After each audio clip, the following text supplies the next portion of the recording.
तो विद्यार्थियों, अब हम चलते हैं इलेक्ट्रॉन बिंदु सूत्र बनाने के लिए कि इलेक्ट्रॉन बिंदु सूत्र कैसे बनता है।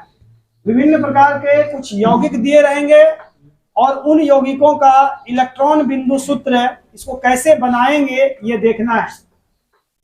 हमने कुछ यौगिक लिया है और उनका इलेक्ट्रॉन बिंदु सूत्र कैसे बनेगा ये देखना है। चलिए ध्यान से देखेंगे। हमारा पहला जो है इलेक्ट्रॉन बिंदु सूत्र किसको बनाना है? तो इसका मतलब है कि कार्बन एक है और ऑक्सीजन कितना है? दो है।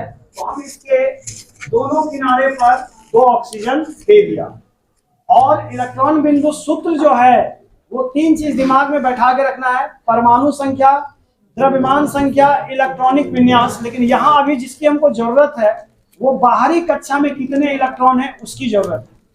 तो अब बताइए ऑक्सीजन की परमाणु संख्या कितनी है? 8। ऑक्सीजन की परमाणु संख्या कितनी है? 8। इलेक्ट्रॉनिक विन्यास कितना है? 2, 6। बाहरी कक्षा में कितना इलेक्ट्रॉन है? 6। तो अब बाहरी कक्षा के इलेक्ट्रॉन को इसमें बैठाना है इलेक्ट्रॉन बिंदु सूत्र निकालने के लिए। चलिए मैं इसका 6 इलेक्ट्रॉन यहाँ पे बैठाता हूँ। 1, 2, 3, 4, 5, 6। तो क्या आपने इस ऑक्सीजन की संयोजकता को पूरा कर दिया? जी सर। अब बताइए कि इस ऑक्सीजन की बाहरी कक्षा में 6 इलेक्ट्रॉन है। 6 इलेक्ट्रॉन को मैं बैठाऊंगा। 1, 2, 3, 4, 5, 6। दोनों के बाहरी कक्षा यानी दोनों ऑक्सीजन के बाहरी कक्षा में हमने 6 इलेक्ट्रॉन डाल दिया। अब मैं चलता हूं कार्बन के हालात को जानने के लिए। कार्बन की परमाणु संख्या कितनी होती है? 6। इसका इलेक्ट्रॉनिक विन्यास क्या होता है? 2। बाहरी कक्षा में कितने इलेक्ट्रॉन होते हैं? बाहरी कक्षा वाले इलेक्ट्रॉन को इसमें बैठाना है। तो चलिए 1, 2, 3, 4। तो मैं तीनों तत्व को, यहाँ 2 ऑक्सीजन है और 1 कार्बन है, हमने तीनों तत्वों में उसके बाहरी कक्षा के इलेक्ट्रॉन को क्या किया? बैठा दिया। लेकिन यहाँ पे होता क्या है कि प्रत्येक तत्व अपना अष्टक पूरा करेंगे, यानी कि इसका मतलब है कि उसके जो बंधन बनेंगे उनमें 8 इलेक्ट्रॉन आना चाहिए। तो अब बताइए कि इस ऑक्सीजन का पहले से कितना था? 6। उसने 2 इलेक्ट्रॉन ऑक्सीजन से ले लिया। अब इसके अंदर कितना इलेक्ट्रॉन हो गया?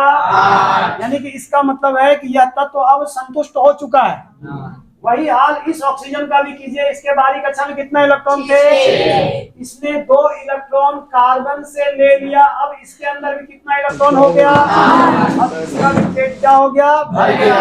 हमने कहा अष्टक सिद्धांत, यानी कि सभी जो भी तत्व रासायनिक अभिक्रिया में भाग लेते हैं, यहाँ पे सहसंयोजक बंधन द्वारा जुड़ने के लिए उसके अंदर में, उसके बंधन में 8 इलेक्ट्रॉन पूरा होना चाहिए।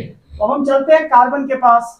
कार्बन का अपना पहले से कितने इलेक्ट्रॉन थे? 4। ये 4 इलेक्ट्रॉन पहले से कार्बन का था, लेकिन चूंकि इन्होंने सहभागिता की है, साझेदारी की है, तो जरूरत पड़ने पर ऑक्सीजन को 2 इलेक्ट्रॉन दिया था और इस ऑक्सीजन को भी 2 इलेक्ट्रॉन दिया था। तो अब ये कार्बन कहता है कि भाई हमने आपकी मदद की, हमने दोनों को 2-2 इलेक्ट्रॉन दे के आपका काम चलाया। अब दोनों आप हमको 2-2 इलेक्ट्रॉन का मेरे साथ में साझेदारी कीजिए, हमको भी 2 इलेक्ट्रॉन दीजिए। और इस प्रकार कार्बन का अपना 2 और इससे 2 लिया तो 4 हो गया, और इस कार्बन का अपना 2 और इस ऑक्सीजन से 2 लिया तो इसका भी हमें कुल मिलाकर इस बंधन के अंदर 8, इस बंधन के अंदर 8 और इस बंधन के अंदर 8। अब यहाँ ये सवाल आता है कि इसको हम और संरचना सूत्र के द्वारा कैसे दर्शा सकते हैं। तो एक कार्बन यहाँ पे है, ये एक जोड़ा इलेक्ट्रॉन बने एक बंधन, एक जोड़ा इलेक्ट्रॉन बने एक बंधन। यहाँ पे फिर हमने एक ऑक्सीजन को दिया और फिर यहाँ पे ऐसे, तो ये हमारा बन गया कार्बन डाइऑक्साइड का। 3 चीज के बारे में हमने जाना। कार्बन डाइऑक्साइड के इसको हम लोग क्या